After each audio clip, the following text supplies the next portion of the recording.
நிறுத்த ஒப்பந்தம் ஏறக்குறைய இறுதியாகிவிட்டது. இதன் காரணமாக காலையிலிருந்து பங்குச்சந்தை கிடுகிடுவென உயர்ந்திருக்கிறது.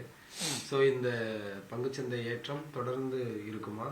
என்ன மாதிரியான தாக்கத்தை ஏற்படுத்தும் இந்த அமெரிக்கா ஈரான் போர் நிறுத்த ஒப்பந்தம்? ஓகே, முதல்ல வந்து இவ்வளோ வரைக்கும் என்ன ப்ராப்ளம் பார்த்துட்டு இருந்தோம் நம்ம இந்த வார்னால ஸ்டேட் ஆஃப் ஹார்மோஸில் ஒரு பிளாக்கேட் வந்து கிரியேட் பண்ணிட்டு இருந்தாங்க. ரைட்டா, நம்மளோட 80% ரிக்குவயர்மெண்ட் க்ரூட் ஆயில் வந்து ஸ்டேட் ஆஃப் ஹார்மோஸ்லேருந்து வந்துட்டு இருக்கு. ஸோ அதனால் அங்கே வந்து நிறைய கப்பல்லாம் ஸ்டக் ஆனதுனால நம்ம வந்து கொஞ்சம் க்ரூட் ஷார்ட்டேஜ், ஆயில் ஷார்ட்டேஜ் இதெல்லாம் வந்து பார்த்தோம். இருந்தாலும் கவர்மெண்ட் வந்து நல்லா ஹேண்டில் பண்ணிச்சு. இருந்தாலும் அந்த ஷார்ட்டேஜஸ் எல்லாம் இருந்தது. ரெண்டாவது விஷயம் என்னென்னா, இந்த பிரச்சனையில் க்ரூட் ஆயில் வந்து 108, 110 வரைக்கும் ஒரு கச்சா எண்ணெய் பர் பேரல் வந்து ரேட் போயிட்டு இருந்ததுனால கவர்மெண்ட் வந்து வேறு வழி இல்லாமல் ரேட்டெல்லாம் ஏற்ற வேண்டியது வந்தது.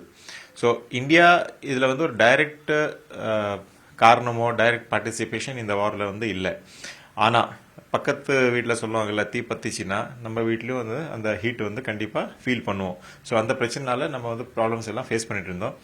லக்கிலி ஃபைனலி இப்போ என்னென்னா, அந்த அக்ரிமெண்ட் வந்து சுவிட்சர்லாண்டில் ஃப்ரைடே வரைக்கும் சைன் ஆகிடும் சொல்கிறாங்க. நம்பர் 1 சைன் ஆன அப்புறம் தான் சைன் ஆயிடுச்சின்னு நான் நம்புவேன். ஓகே, ஏன்னா டீல் ஆக போகுதுன்னு சொல்லி போன 2 மாதமாக வந்து பேசிக்கொண்டு இருக்கிறாங்க. ஆனால் டீல் ஆகலை. ஸோ இப்போ வந்து ஃபைனலி ஈரான் கூட என்ன சொல்லிட்டு இருக்காங்கன்னா டீல் ஆக போகுதுன்னு சொல்லிட்டு இருக்காங்க. ஸோ அதனால வந்து மார்க்கெட் இன்னைக்கு அதை ரொம்ப பாசிட்டிவாக எடுத்து சென்செக்ஸ் வந்து ஆல்மோஸ்ட் 1200 பாயிண்ட் வந்து மேலே ஏறி இருக்கு. ஸோ நம்மளோட ப்ராப்ளமே எல்லாமே வந்து கச்சா எண்ணெய் தான். ஸோ கச்சா எண்ணெய் இந்த நியூஸுக்கு அப்புறம் இப்போ ஆல்மோஸ்ட் $80, $82 ட்ரேட் ஆகிட்டு இருக்கு.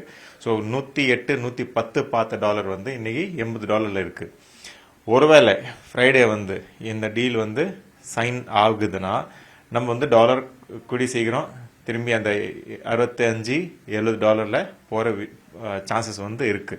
அந்த மாதிரி போயிடுச்சுன்னா இந்தியாவோட மெஜாரிட்டி ப்ராப்ளம். இந்த கோல்டு ரேட் தான் இப்போ திருப்பியும் இன்க்ரீஸ் ஆக ஆரம்பிச்சிருச்சு. இன்னைக்கு கூட $210 வந்து இன்க்ரீஸ் ஆயிருக்கு கிராமுக்கு.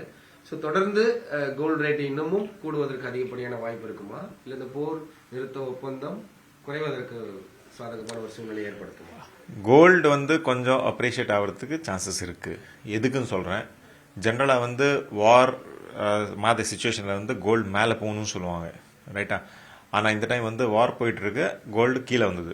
எதுக்கு கீழே வந்ததுன்னா, கோல்டு வந்து வெறும் வாரை பார்க்கல, உங்களோட பணம் வந்து வீக் ஆகிட்டு இருக்குன்னு பார்த்துட்டு இருந்தது. என்னன்னா, எப்படின்னா இன்ஃப்ளேஷன் வந்து ஏறிச்சுன்னா மக்கள்கிட்ட வந்து அந்த செலவுக்காக தான் பைசா இருக்கும், கோல்டு வாங்குறது பைசா இருக்காதுன்னு சொல்லி, பணம் இருக்காதுன்னு சொல்லி கோல்டு வந்து கீழே வந்துட்டு இருந்தது. வார் நின்றுச்சுன்னா இன்ஃப்ளேஷன் கீழே வந்தால் கோல்டில் கொஞ்சம் அப்ரிசியேஷன் வரும். அது ஒன்று. ரெண்டாவது, இப்போ ஈரானோட ஒரு கண்டிஷன் என்ன, எங்களோட ஃப்ரோசன் ஃபண்ட்ஸு நீங்கள் வந்து எங்களோட பணத்தை வந்து பிளாக் பண்ணி வச்சிருக்கீங்க, அந்த பணத்தை வந்து நீங்கள் ரிலீஸ் பண்ணணும்னு சொல்லி. ஸோ ரஷ்யாவுக்கு அப்புறம் எல்லா ஆர்பிஐ மாதிரி எல்லா சென்ட்ரல் கவர்மெண்ட்ஸ் உலகத்தில் வந்து கோல்டு வாங்க ஸ்டார்ட் பண்ணாங்க. ஸோ அந்த ட்ரெண்ட் வந்து கண்டினியூ ஆகும்னு நினைக்கிறேன். எதுக்குன்னா, இப்போ இந்தியா கூட எதுக்கு கோல்டு வாங்கினாங்க, நம்மளோட இருக்கிற டாலர் ரிசர்வ்ஸ் வந்து நாளைக்கு வந்து ஏதோ பிரச்சனைனால யூஎஸ் வந்து ஃப்ரைஸ் பண்ணிட்டாங்கன்னா நம்ம வந்து அந்த டாலர் ரிசர்வ் யூஸ் பண்ண முடியாது. ரைட்டா, ஸோ அந்த மாதிரி ஒரு பயத்தினால எல்லா சென்ட்ரல் பேங்க்ஸ் வந்து வாங்க ஸ்டார்ட் பண்ணாங்க. அதனால கோல்டு மேலே போயிட்டு இருந்தது. ஸோ வார் ஸ்டாப் ஆயிடுச்சுன்னா கோல்டு வந்து கொஞ்சம் மேலே போகிறதுக்கு சான்சஸ் இருக்கும். கோல்டு மேலே போனால் சில்வரை வந்து அதை கொஞ்சம் ஃபாலோ பண்ணும். ஆனால் இந்த டைம் வந்து சில்வரில் நான் இவ்வளோ வரைக்கும் ரொம்ப புல்லிஷ் இல்லை. கோல்டு எவ்வளோ மேலே போதோ அந்த ஏற்றத்தை பார்த்து தான் சில்வரும் வந்து மூவ்மெண்ட் வரும். ஸோ கோல்டு கண்டிப்பாக மேலே போகிறதுக்கு சான்சஸ் இருக்கு. ஓகே சார், இப்போ இந்த க்ரூட் ஆயிலுடைய ரேட்டும் படிப்படியாக அந்த பேரலுடைய ரேட் குறைவதற்கான வாய்ப்பு இருக்கு. இப்போ கிட்டத்தட்ட ஒரு 4 இயர்ஸாக நம்ம கண்ட்ரியில் வந்து பெட்ரோல் டீசல் ரேட் இன்க்ரீஸ் பண்ணவே இல்லை. ஸோ ஆஃப்டர் இப்போ தமிழ்நாடு எலெக்ஷனுக்கு அப்புறம் கிட்டத்தட்ட 3 to 4 டைம்ஸ் இன்க்ரீஸ் பண்ணிட்டாங்க. இப்போ 100லேருந்து $107 கிட்ட நம்ம பெட்ரோல் போட்டுட்டு இருக்கோம். ஸோ அதோடைய ரேட் ரெடியூஸ் ஆகிறதுக்கான சான்சஸ் எவ்வளோ இருக்கும்? க்ரூட் ஆயில் கீழே வந்தால் ரெடியூஸ் பண்ணுவாங்க. சரி, பெட்ரோல் வந்து எப்படி இன்டைரக்டாக ரெடியூஸ் பண்ணியிருக்காங்கன்னா, ஒன்று டீசலில் $10 வரைக்கும் எக்ஸைஸ் டியூட்டியை 0 பண்ணாங்க. ஓகே, ஸோ அது வந்து ரெடியூஸ் பண்ண மாதிரி ஆக்சுவலாக. அதுக்கப்புறமா கூட க்ரூட் ஆயில் மேலே இருக்கிறதுனால அது வந்து ரேட் ஏற்றுனாங்க. ஸோ க்ரூட் ஆயில் கீழே வந்தான் அந்த $5-6 என்ன ஏற்றுனாங்களோ அது வந்து குறைக்கிறதுக்கு சான்சஸ் இருக்குது. அந்த எக்ஸைஸ் டியூட்டி என்ன 0 பண்ணாங்களோ அது வந்து திருப்பி ஏற்றி மேபி நம்ம அதே $100 பெட்ரோல் 92, 93 டீசல் வரைக்கும் போகிறதுக்கு சான்சஸ் இருக்குது. அது ஒன்று. க்ரூட் ஆயில் வந்து தமிழ்நாடு எலெக்ஷன்ஸ்க்கு அப்புறமா ஏற்றல, இந்த வார்னால ஏற்றினாங்க. நிறைய பேர் வந்து அதை லிங்க் பண்ணுறாங்க. இது வார் ஆகலைன்னா க்ரூட் ஆயில் மேலே போயிருக்காது. க்ரூட் ஆயில் மேலே போகலன்னா ரேட் ஏற்ற வேண்டிய சுச்சுவேஷன் வந்து வந்திருக்காது. ஸோ 4 வருஷத்தில் வந்து நீங்கள் பணவீக்கமும் பார்த்தீங்கன்னா மேபி 7 ரூபாய் ஏற்றிருக்காங்கன்னா மேபி 5 ரூபாய் குறைப்பாங்க. அது ஒரு சான்சஸ் இருக்குது. எதுக்குன்னா இங்கேயும் பணவீக்கம் இருக்குது, இங்கேயும் இன்ஃப்ளேஷன் இருக்குது. ஸோ அது வந்து கவர்மெண்ட் பார்க்கறதுக்கு சான்சஸ் இருக்கும். க்ரூட் ஆயில் வந்து நல்லா கீழே வரதுக்கு சான்சஸ் இருக்கும். எப்போ வார் நின்றுச்சுன்னா, அந்த டீல் ஆயிடுச்சுன்னா. எதுக்குன்னா Middle East countries, Iran, UAE, இந்த எல்லாமே வந்து க்ரூட் ஆயிலில் தான் அவங்க நாடே வந்து ஓடுது, ரைட்டா? ஸோ போன 6 மாசமா க்ரூட் ஆயில் சப்ளை பண்ணாதனால அவங்கக்கிட்ட ரெவென்யூ இல்லை. இப்போ ரெவென்யூ ஏற்றணும்னா அவங்க வந்து க்ரூட் ஆயில் கச்சா எண்ணெய் இன்னும் அதிகமாக பம்ப் பண்ணி விற்றாதான் மார்க்கெட்டில் வந்து அவங்ககிட்ட ரெவென்யூ வரும். ஸோ அதிகமாக சப்ளை க்ரூட் ஆயில் வந்து மார்க்கெட்டில் வந்ததுன்னா ஆட்டோமேட்டிக்காக க்ரூட் ஆயில் அதுக்கு தான் நான் அந்த 65-70 லெவல்ஸ் போகிறதுக்கு சான்சஸ் இருக்குன்னு சொல்லிட்டு இருக்கேன். நிச்சயமா சார். கோல்டுலயும் அதே மாதிரி இறக்குமதி வரியெல்லாம் அதிகப்படுத்தினாங்க. ஸோ அதன் காரணமாக தானே கோல்டு ரேட்டு ஒரு குறிப்பிட்ட டயத்துல அதிகமா உயர்வதற்கு வாய்ப்பு.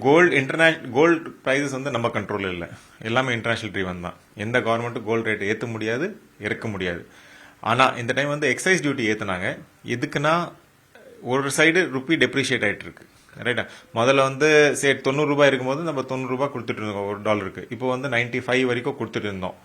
ஸோ அதனால எக்ஸைஸ் டியூட்டி ஏத்துனாங்க. ஸோ தட் கோல்டோட இம்போர்ட் வந்து கம்மி ஆகணும்னு. ஸோ மேபி ருப்பி அப்ரிஷியேட் ஆகுனா கோல்டு ஆட்டோமேட்டிக்காக கீழே வரும், நம்பர் 1. ஸோ அது வந்து செட் ஆஃப் ஆகிடும். எப்படின்னா இன்டர்நேஷனலி கோல்டு ரேட்டு மேலே போகிறதுக்கு சான்சஸ் இருக்குது. ஸோ ஒரு சைடில் மேலே போகுது, ஒரு சைடில் ருப்பி அப்ரிஷியேட்னால கீழே வருது. ஸோ இந்தியாவில் வந்து அது செட் ஆஃப் ஆகிடும்னு நினைக்கிறேன் நான். ரெண்டாவது விஷயம், அந்த எக்ஸைஸ் டியூட்டி வந்து திருப்பி ரோல் பேக் பண்ணிடுவாங்க பை சான்ஸ் நம்ம ருப்பி வந்து திரும்பி 87-88 லெவல்ஸ்க்கு வந்தா. ஸோ இதெல்லாம் வந்து நான் சொன்ன மாதிரி சைன் ஆகிற வரைக்கும் சைன் ஆகலன்னு அர்த்தம்.